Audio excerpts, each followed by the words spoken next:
Precious Lord, take my hand, lead me on, let me stand. I am tired. I am weak. I am worn. Time and again, in the lowest moments in his life, Martin Luther King turned to this song and to those lyrics. They sustained him in life. A request for this song to be included in an upcoming service had just left his lips moments before his assassination, and the great Mahalia Jackson offered it at King's funeral. Today we include it in this service as our own prayer for clarity and for strength for those who lead us, activists, conspirators on the front line through their storms, through their nights. Lead them on in the light. Welcome. Welcome to a special service, the Unitarian Universalist Church of Charlotte's annual honoring of the life and ministry of the Reverend Dr. Martin Luther King, Jr. It was our Universalist forebear, Clinton Lee Scott, who acknowledged always it is easier to pay homage to prophets than to heed the direction of their vision. Easier to burnish some idealized image of those little black kids joining hands with little white kids as siblings than to heed King's unflinching clarity that it is the manacle and chains of systemic oppression that are the primary barriers to that halcyon scene. Easier to imagine that we as individuals might actually be able to judge, not by the color of skin, but by the content of character, than to heed King's insistent message that prejudice and privilege are structural, not just personal. Easier to celebrate a grandly inspiring dream than to heed King's unrelenting resolve that only through wakeful transformation will that dream ever begin to be a reality. Late in his life, he'd write words that would only find their way into print after his untimely death.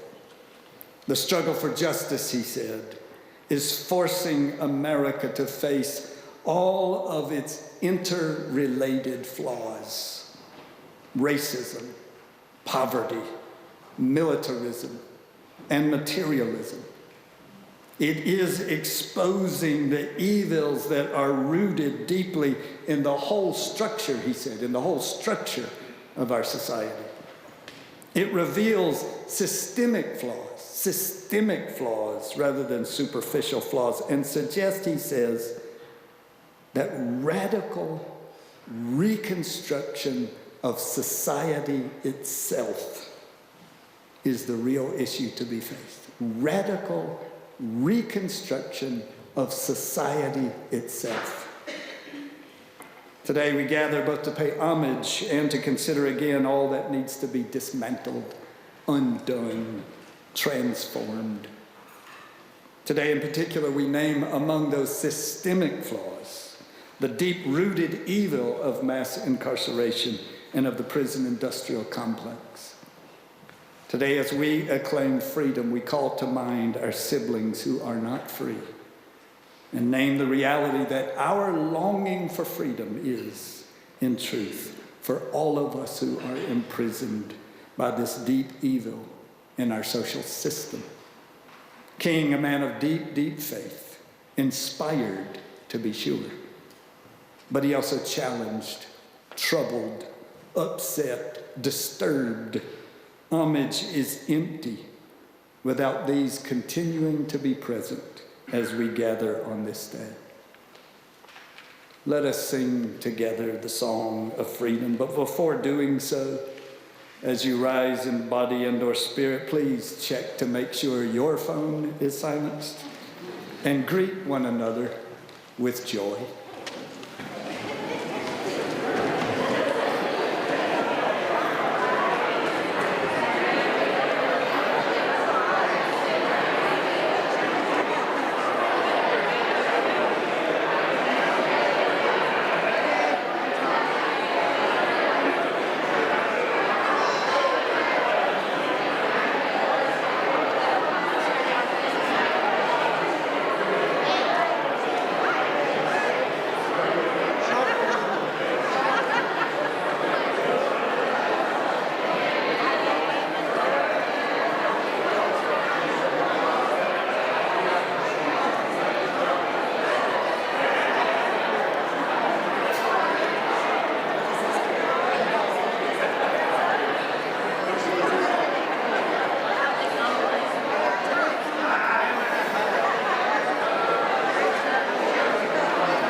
Dr. King said, there are some things in our nation and in our world to which I'm proud to be maladjusted.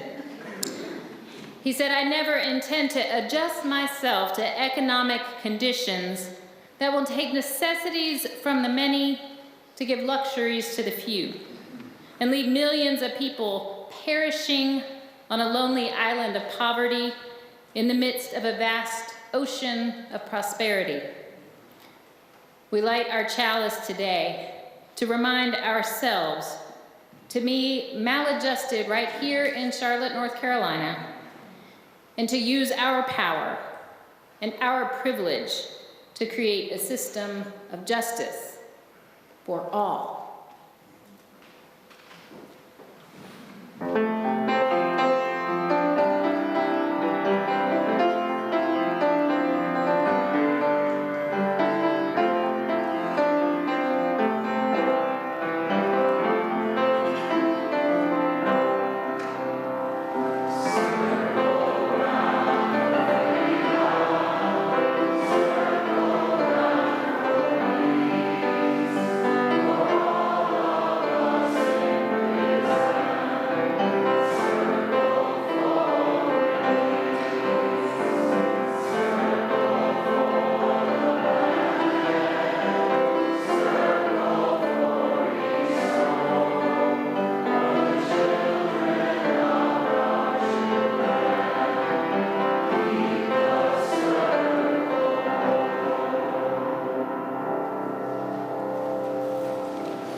Welcome again. We're happy that you are here with us today in this room, and we're aware that many of you are joining us remotely as well. We're pleased to have guests with us. Our members would like to greet you personally following this service. So if you are visiting, would you please raise your hand and keep it up? Members, take note of the guests who are seated throughout the sanctuary, and make sure they get a personal invitation to join you for coffee and conversation in Freeman Hall. Should it enhance your experience of future services, we offer large print orders of service, hearing assistance devices, and there is also an elevator available in the vestibule. If you'd like to learn more about us, fill out a yellow card and place it in an offering basket later in this service. Members, if you have a life event that you would like to share, you can do that on the reverse side of the card. The cards and the offering envelopes are on clipboards at the end of the row. Would you please begin passing those down your row now?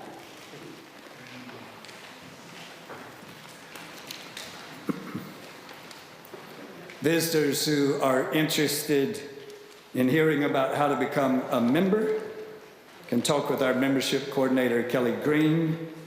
Her contact information is on the back of your order. Again, to each of you, welcome.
Triumphantly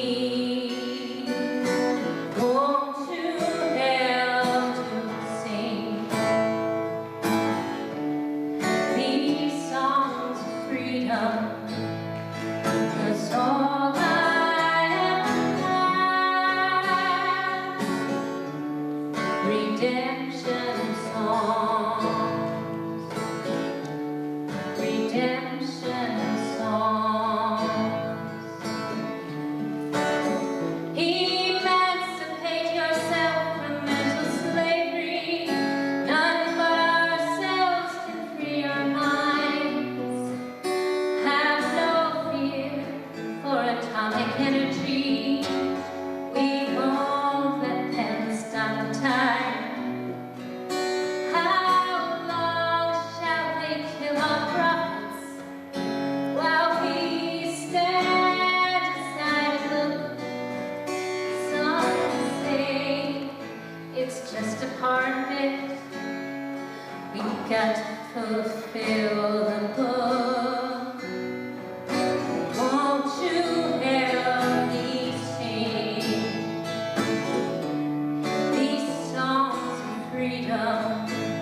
'Cause all I ever have, redemption songs,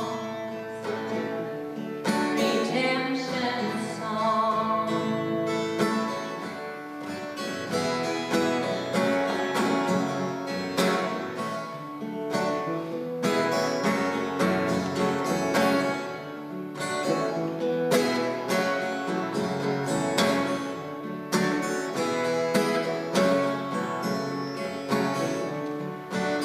Emancipate yourself from mental slavery. No one but ourselves can free our minds. Have no fear for atomic energy. We won't let them stop the time. How long shall they kill our prophets while we stand aside and look? Some say it's just a part of it. We've got to fulfill the book. Won't you help me sing these songs of freedom? 'Cause all I ever had, redemption songs, these songs of freedom. All I ever had, redemption songs.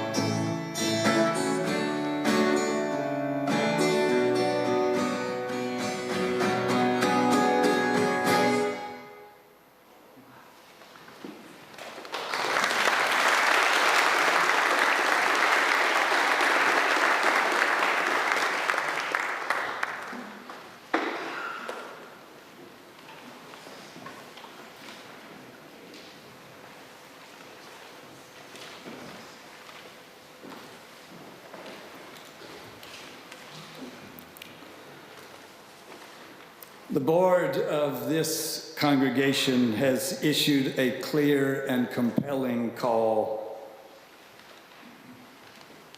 It is one for us to significantly alter the ways we understand ourselves, the things to which we give our attention, and the efforts and ways in which we engage in the larger community.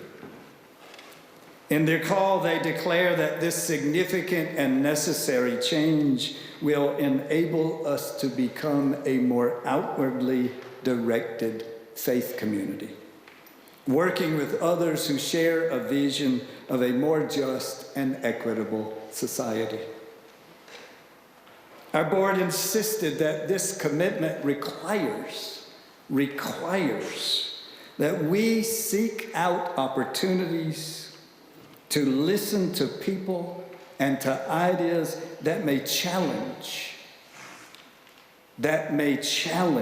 long-held assumptions, ways of understanding, commitments and practices, and may expand the comfort zones that surround even our worthiest habits and traditions. Our board says that we need to follow the lead of others in our new work, the effort to, as they name it, dismantle systemic injustice and inequity. It is now the challenge of our liberating faith.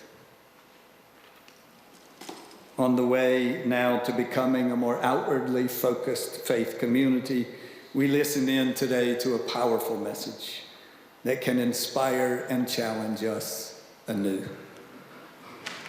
What a great delight it is for me to be sharing leadership in this service with two women who I admire so very much. One is my favorite musician, my very favorite Unitarian Universalist minister, the minister of our congregation in Hickory, North Carolina, and oh, by the way, the truest love of my life. Thank you, Melissa, for being here and for bringing words and music and passion and exemplary commitment to this room today. Melissa has known and has worked with today's guest speaker. She will come now to introduce Kristie to the rest of us.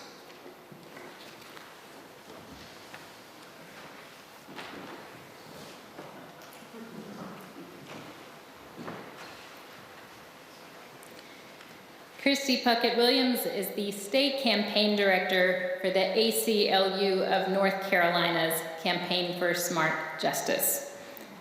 She's a Charlotte native who holds an MA in Human Services, Addiction, and Recovery Counseling. Kristie and I met through the miracle of Facebook a few years ago when I saw that we shared a passion for reentry justice. She and I decided soon after meeting that the county commission should declare a certain day as Reentry Day to call attention to the needs of people coming home from prison. Kristie spoke so eloquently and passionately on the evening that the county issued our proclamation. She clearly wowed each of our county commissioners, helping them to consider the needs of a population that is rarely remembered.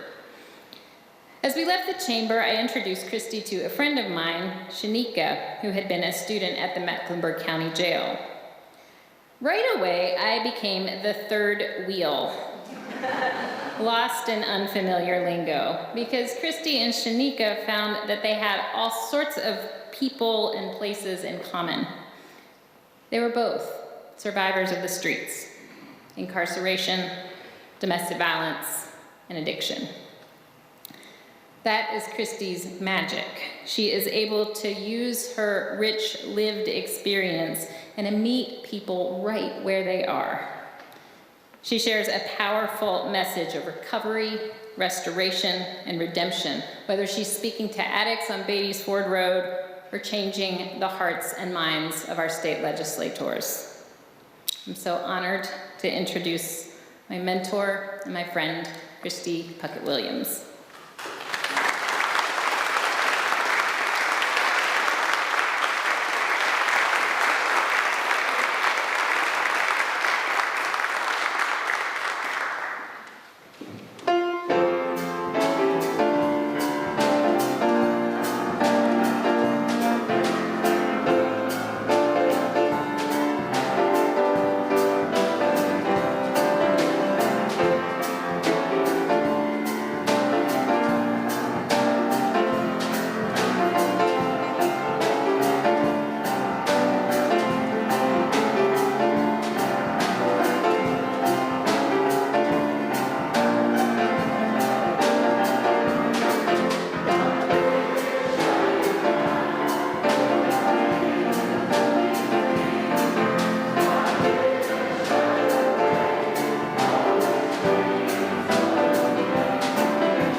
Good morning.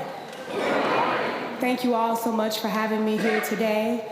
To Jay and Melissa, thank you all for always partnering and being willing partners in this work that I do. So in my bio, you heard a little bit about me. You heard all the worst things about me. But those are also the things that have shaped my life and have helped me be who I am today. So I honestly wouldn't change anything because I believe that those things happened for a reason, and they helped me to find the purpose that was in my life. Because honestly, without all the things that I've experienced, I can't tell you what type of person I would be today. But I know who I am today is a direct result of all the hardships that I endured. So at 21 years old, I met a guy who was really nice and charming, and we entered into a relationship, and he turned out to be really, really, really abusive. And I almost lost my life on several occasions through our long, torrid relationship. And the relationship was so long because it took time to leave. 86% of the women who leave are killed after they leave, right? And so it's a very dangerous time. So when you ask that question, why she just don't leave? Well, her decisions are saving her lives. My decision to stay for 8 years is the reason I'm here to talk to you, 10, 15 years later. Had I listened to the DA and to the police officers, I probably wouldn't be here because they were encouraging me to do things that, like take out a restraining order. That's a piece of paper. I was dealing with someone who was really dangerous that a piece of paper wasn't going to stop. And so what I do now is try to educate people on the issues that people like myself face.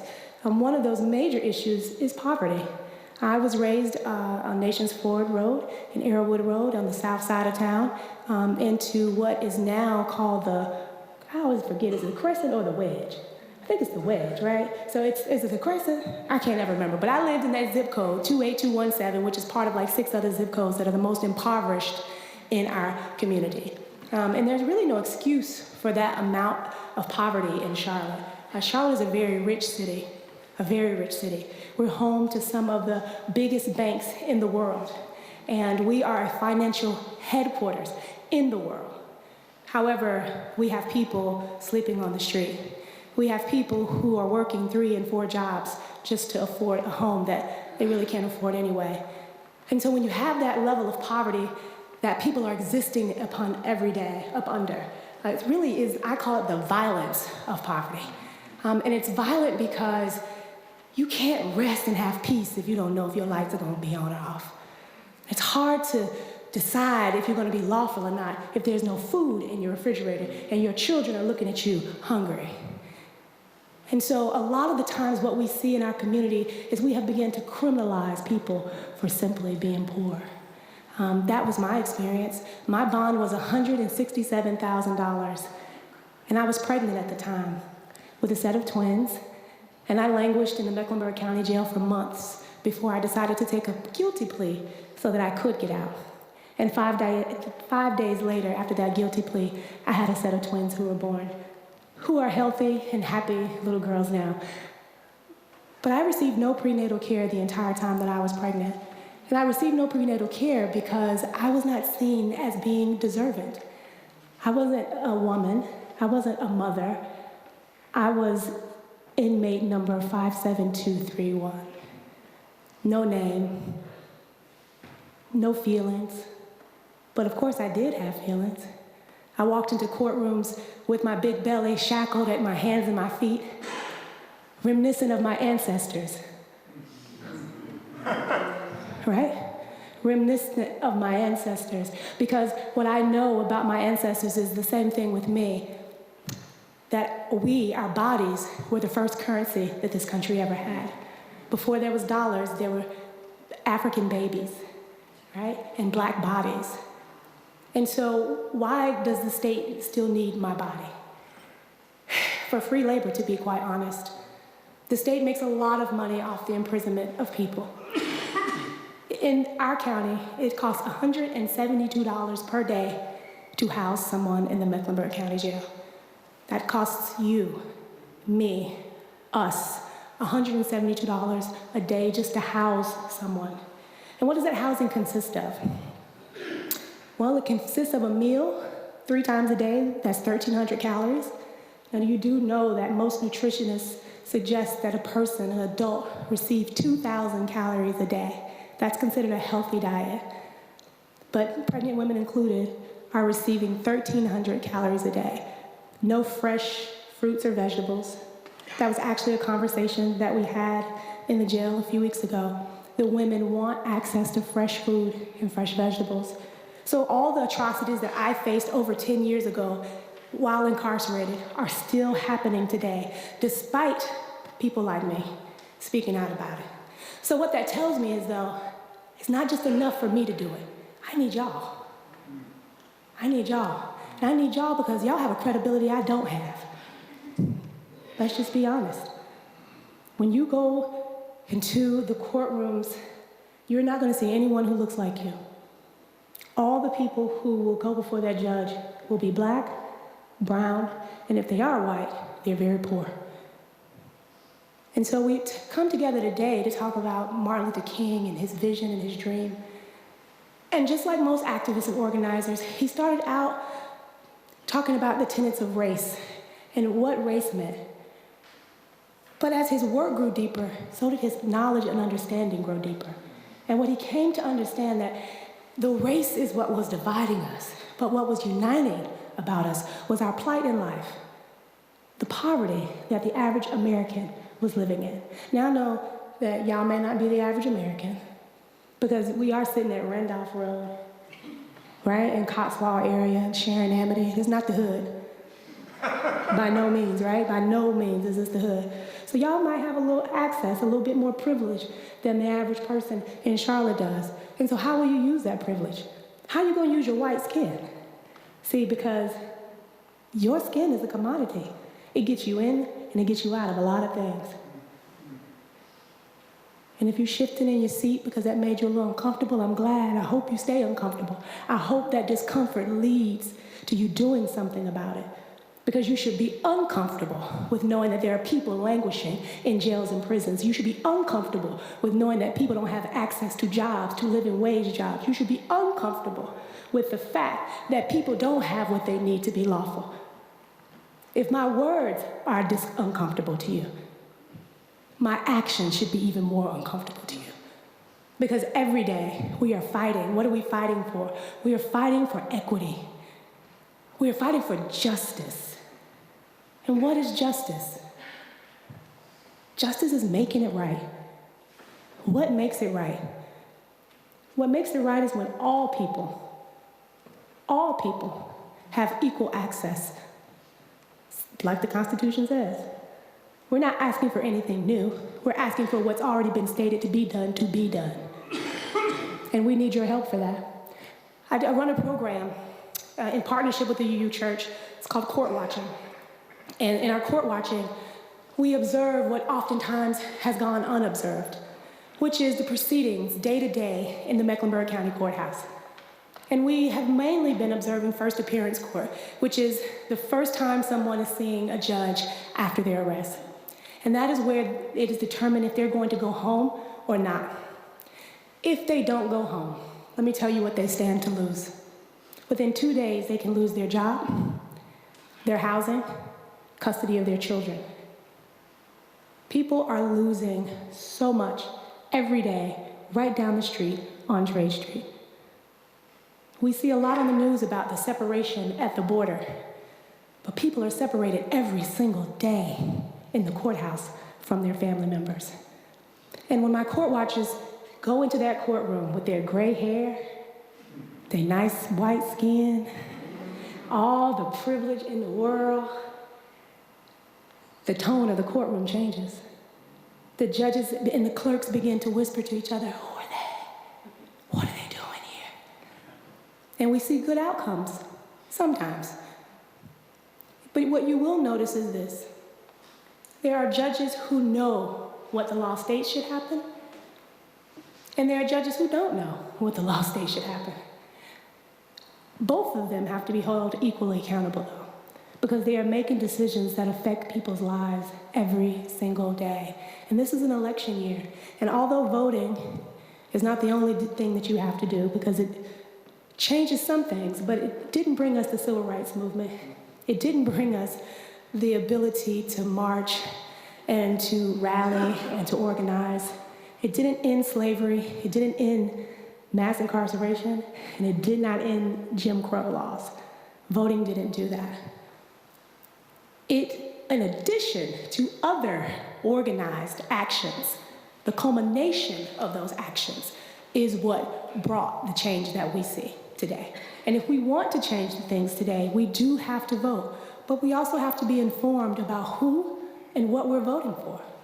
And so sitting in that courtroom lets the court watchers know which judges are doing what the law states, so that we can then hold them to the same amount of accountability that they hold the people standing in front of them. Because the law states that most people should be released prior to their trial, unless we can determine that they are a risk to themselves or to others. And if you sat in that courtroom, you see that there has never been an assessment of anyone's risk or their ability to pay. It is just what? Going down and checking boxes. And we interrupt and disrupt that. We do.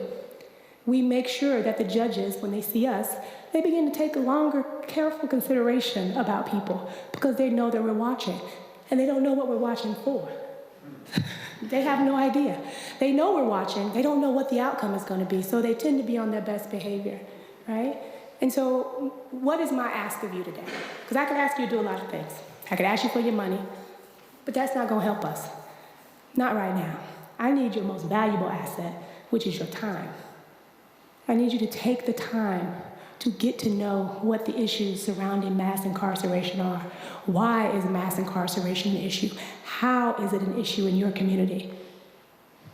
And then once you get educated on that, I need you to engage in some type of action, whether it's with the ACLU or some other organization, whether it's court watching or not. But you have to do what you're called to do. But what you cannot do is continue to sit in your comfort and in your privilege and turn a blind eye. That is not what you can do. I'm hopeful that after today, that court watching sign up that's in the other room is full, because it literally takes all of us to make changes happen. And so you're thinking, what are we watching for? Well, number one, so you become more familiar with the system. You might think you know because you watched it on TV or you've been to traffic court. It's a little different, right? When you go into a courtroom and you hear a mother say that she needs her husband to be released, Your Honor, even though he beat me, because I can't pay my rent without him. We won't have food if he doesn't go to work, Your Honor. And her children are standing there listening to the intimate details of their parents' fight, because the mother thinks if the judge sees he has a family, he may let him out. This happens every single day. There's not isolated incidents. I could list, my court watchers could list the amount of children that we see coming into the courtroom, because we as a community have not invested in those children, period. And then when they commit a crime, we say, look at them. Where were their parents? What were they doing? When we, the community, also have a responsibility. If you are a member of this community here in Charlotte, you have a duty to act. The good news is you get to choose what that duty is, but you don't have a choice to not act. You have to get involved in some way. Of course, I would love for you to be involved with me and the things that I do, but you don't have to. What I do is not for everyone. Some people aren't comfortable, and that's okay. But do what you are comfortable doing. If it's nothing but talking to your neighbors about what the issues are, enlightening people that you meet. And do me one favor. When you meet someone who looks like me, who doesn't look like you, who doesn't have your shared background, your shared values, your shared beliefs, don't judge them. Get to know them. Because if you had to judge me, or if you were to judge me right now, we were to pull up my criminal history, and you read some of the things that I have been charged with, accused of, pled guilty to, you might not want to talk to me, right? But now that you know me, you've heard my story, you've seen me, I'm no longer in black and white, I'm in living color. It gives you a different perspective. The same thing that you do for me, I ask that you do for every single person that you come into contact with. Because it is your duty, those of us who have the most privilege, to make our power and our resources available to those who don't have the same amount of power and resources.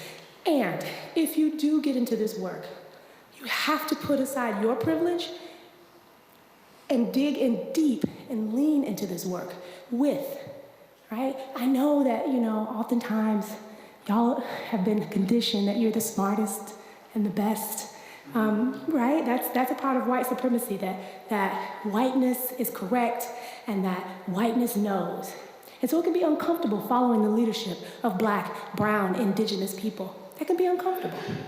But it's what's necessary, because those are the people who are most affected by what is happening today in our society. And when you follow their lead, and when you learn something from them, you learn how to be in community with a community you may or may not be from. But you learn how to build community. Because what Martin Luther King was talking about at the end of his life was not just about unity. He was talking about collective power.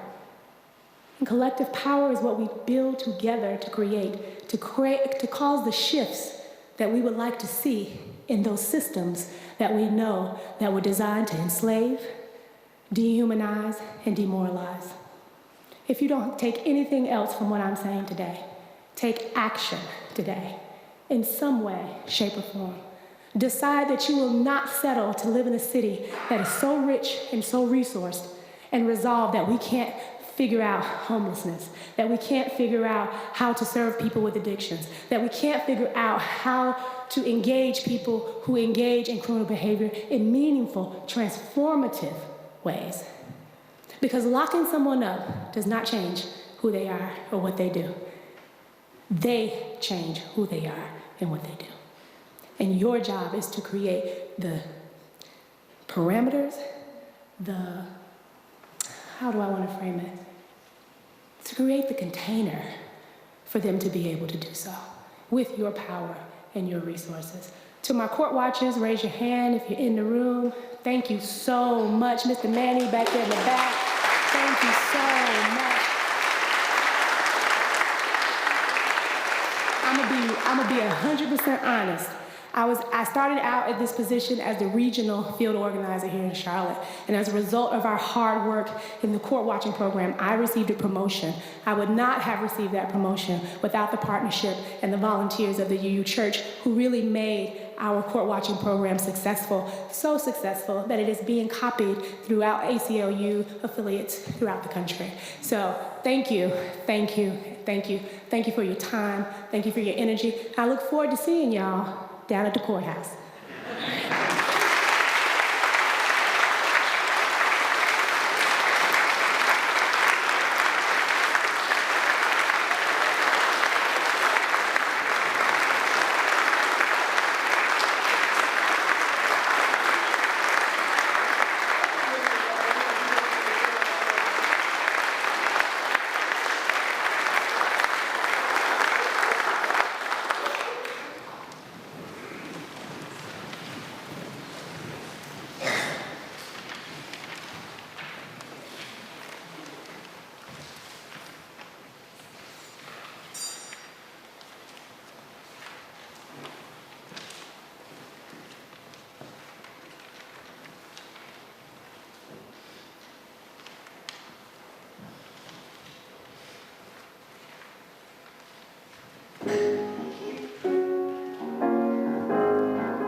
Hi, Melissa. I heard about you from a friend who said you could help me find a place for me and my 2 babies to stay.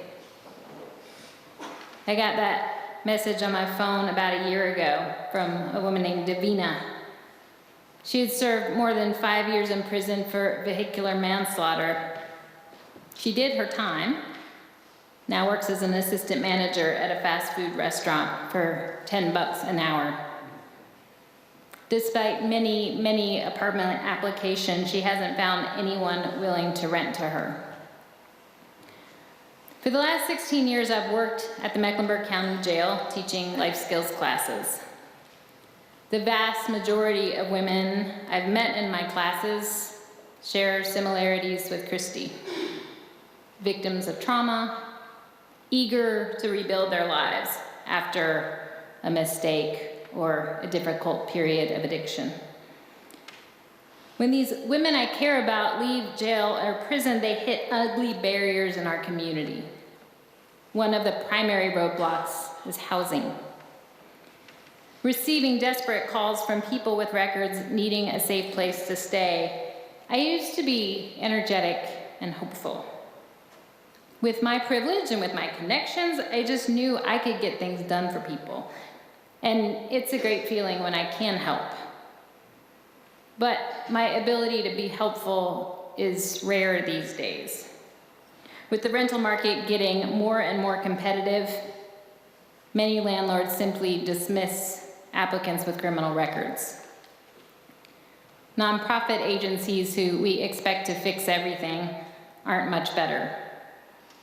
I recommended Davina to a well-funded program for homeless families. I had a warm connection there. I thought for sure I could grease the wheels for her to get in, and I told her as much. But they turned her down too, because of her criminal record. What am I gonna do, she asked me. I couldn't answer her. I couldn't help her. The women in jail who I work with who succeed in their recovery get well when they are sick and tired of being sick and tired. I believe the same must be true of our community if we're ever going to heal from the moral bankruptcy that allows so many in this rich city of ours to go without a fair shot at meeting their most basic human needs.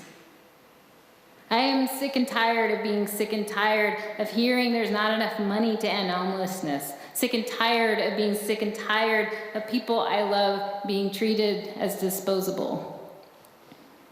Many of us were marching at the Martin Luther King Day parade yesterday, which was a lovely event. We passed by a dozen or so people in sleeping bags on our street. That's not okay.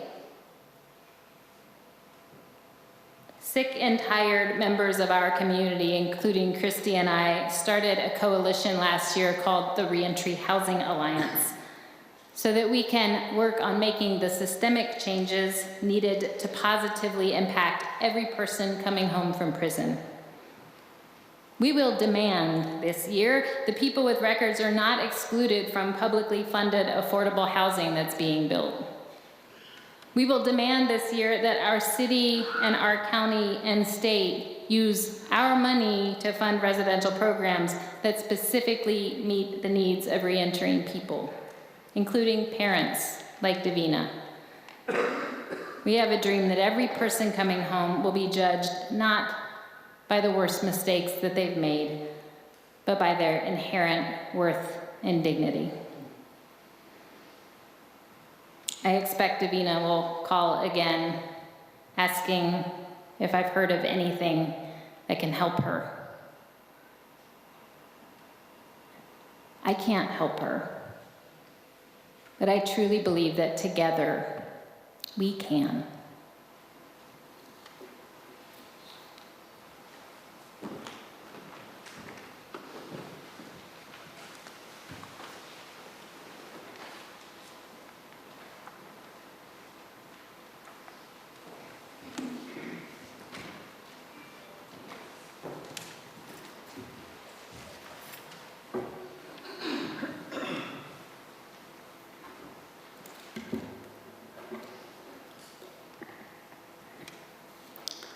Welcome yet again.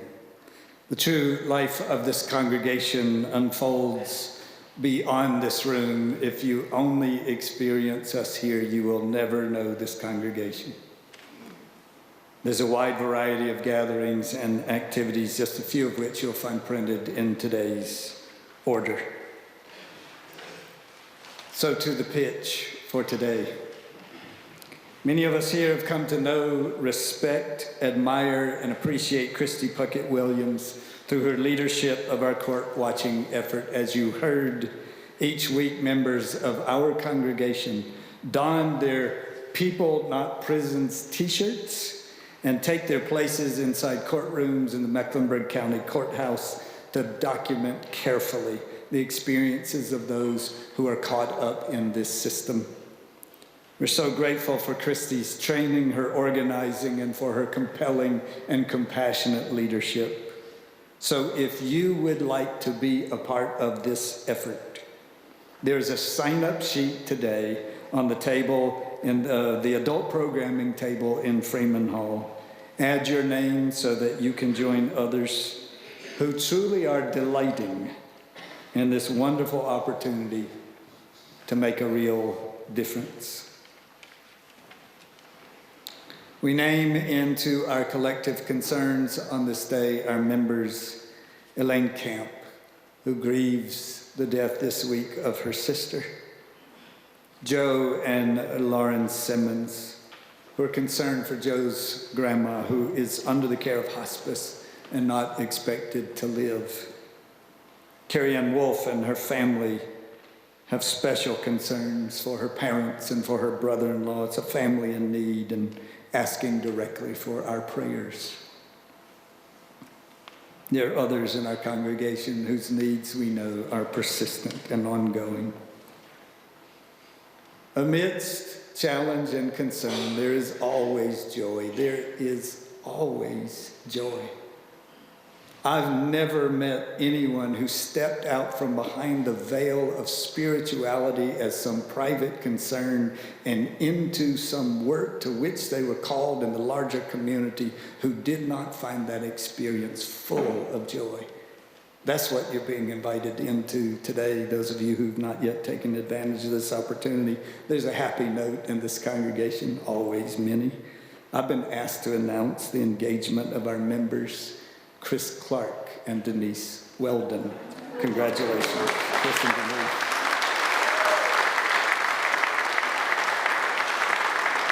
Chris is in the booth. Thank you, Chris, for helping broadcast this service to the Bernstein Room and in our live stream and video archive. We extend our concerns on this day beyond our membership and beyond this room. We especially on this day include our siblings who are in jail just down the street and in prison in appalling numbers around this country. It's a prison cell. Our thoughts to them are winging.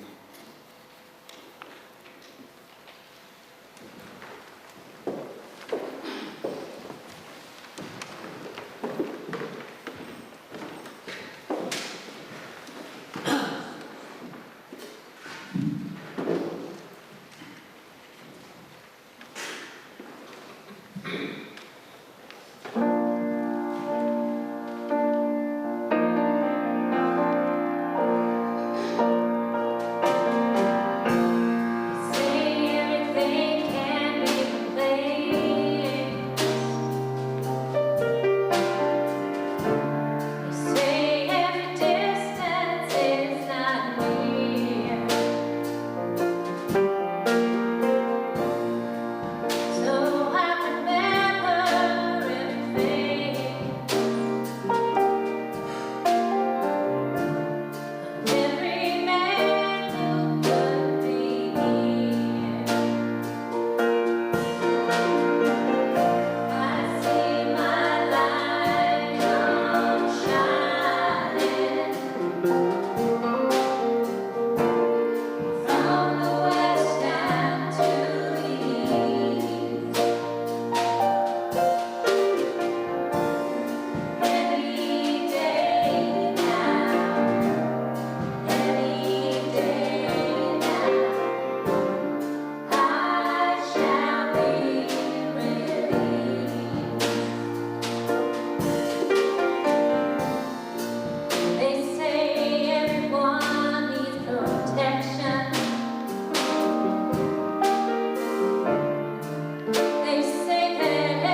Please join me for a time of meditation and aspiration, the opportunity to breathe deeply and to hope even more deeply together.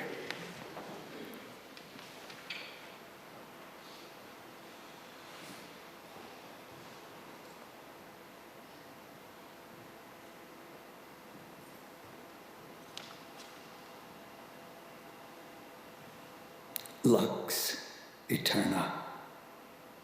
O light beyond all time, shine into the vilest dungeons, the cruelest cages, the profligate prison cells of this nation. Emanate into the lives of our siblings incarcerated on Trade Street, around this state, and from the sands of Rikers Island to the rocky shoals of San Quentin.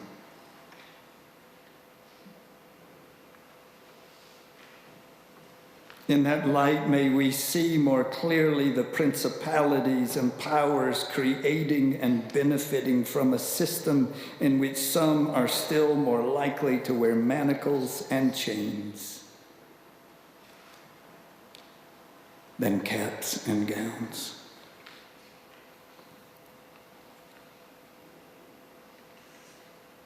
In that light, may we see more clearly that we cannot allow any to be defined simply by the worst that they have done.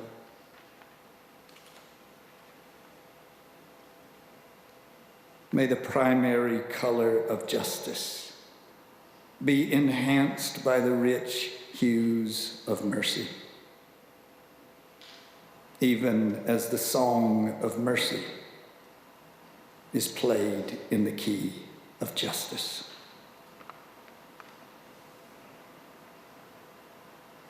In that light, may we be emancipated from mental slavery. Loosen the chains of our paltry hopes and our puny dreams. Remove the restraints of our moderation and our cautious centrism, that we may walk forth in the boldness of a radical faith, to serve as worthy co-conspirators in a transformative revolution.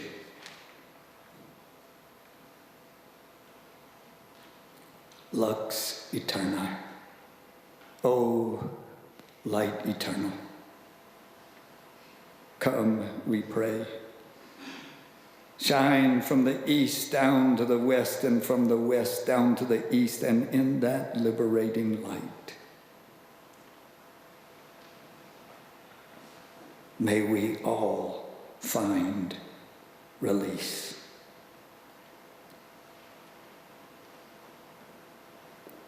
Ashe. Amen. May it be so.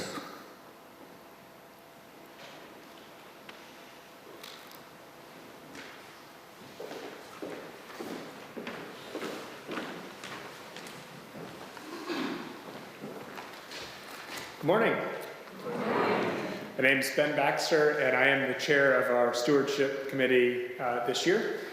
First off, just a reminder, today is the third Sunday of January, so it is the due date for our January Pledge Month members. As usual, we'll have a table out in Freeman Hall, which you can drop your pledge cards off, or if there are any other questions regarding stewardship in general.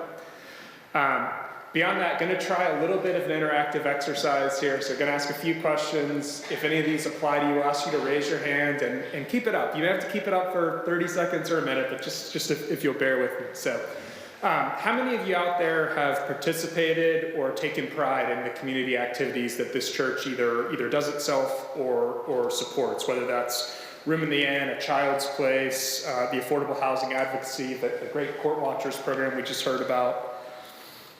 Great.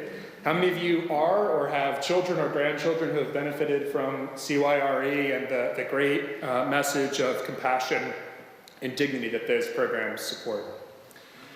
Definitely apropos for today. How many of you have been moved to action or spiritual fulfillment by the amazing words we hear from our ministers, our speakers, and the phenomenal musicians that we have in our congregation?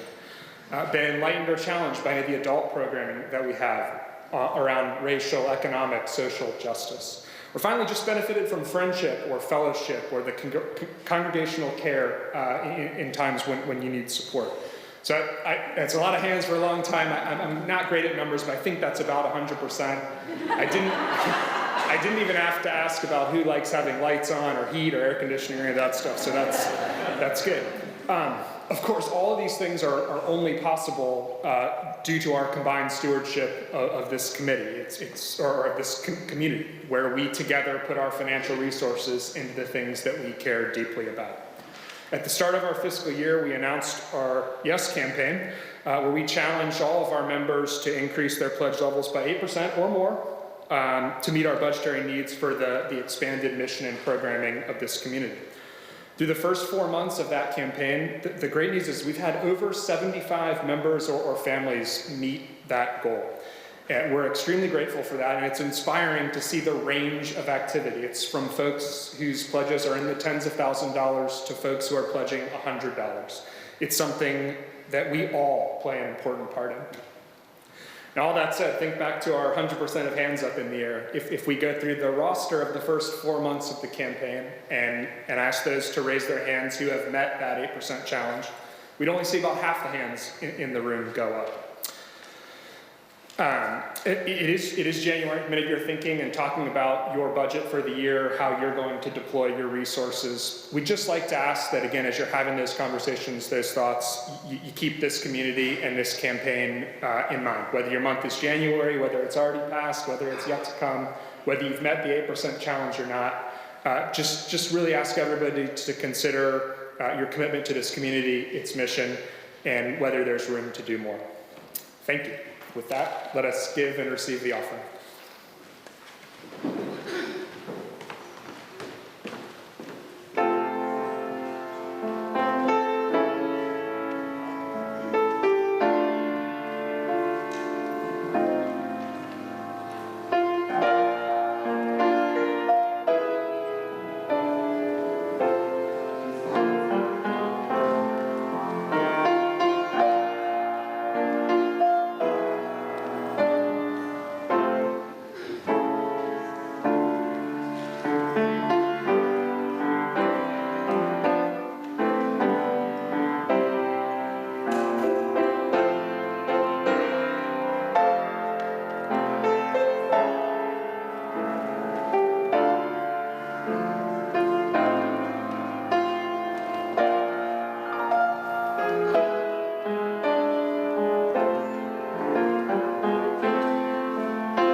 Please join me in an affirmation of our faith rising in body and our spirit.